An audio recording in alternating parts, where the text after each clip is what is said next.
Whether you're buying a desktop or a laptop, there's a lot to consider. When it comes to storage, NAND flash memory is very fast, but you may be choosing between one PC with eMMC and one with SSD. Which is best? What's the difference? If you find yourself asking these questions, then you're in the right place.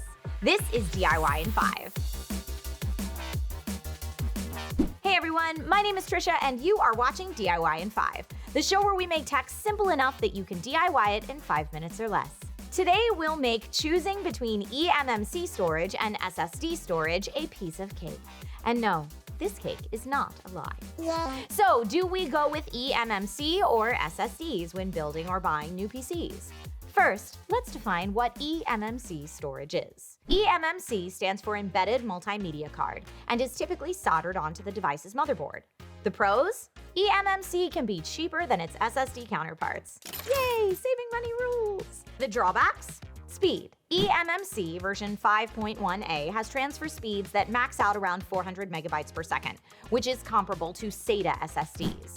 Still better than traditional hard drive speeds, mind you, but definitely limiting in comparison to some of the blazingly fast SSDs out there. With these performance limitations, why choose eMMC other than price point? Let's think about it.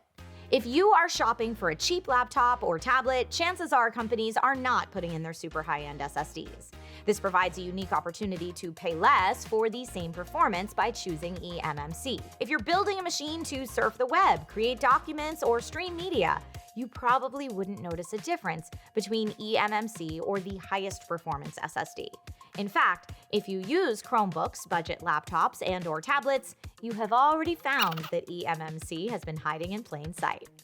eMMC is smaller, has a lower cost per gigabyte, and has lower power consumption. Now, there is another caveat. They max out at 256 gigabytes of storage. But even with this limitation, they are still very popular for PC builders on a budget. Now, let's look at the alternative. SSD stands for solid-state drive and is simply the most popular storage type for computers and laptops. Before SSDs, people used mechanical drives, aka HDDs, for their storage needs.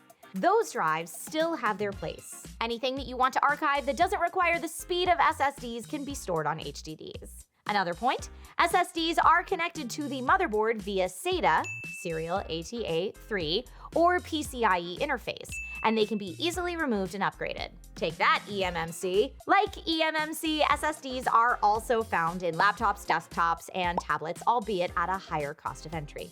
SSDs are the choice for users that edit videos and run advanced applications or simulations.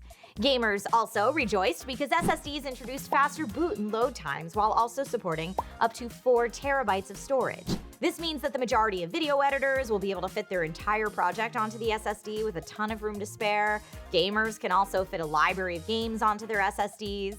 Ultimately, the choice between eMMC and SSD will come down to what the build calls for. If you need a social media, email, and streaming PC, eMMC could be the way to go. Also, if you need extra storage, you can always use the cloud. However, music producers, programmers, video editors, or gamers, please choose SSDs and thank me later.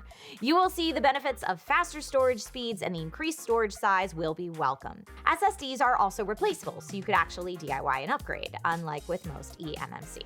Let's recap. eMMC is purpose-built storage that is designed to be reliable and inexpensive. eMMC excels in low-intensity tasks and browser-based interactions. But we have to accept that other builds will require us to spend more money because we will need the extra performance, storage, and flexibility that SSDs provide.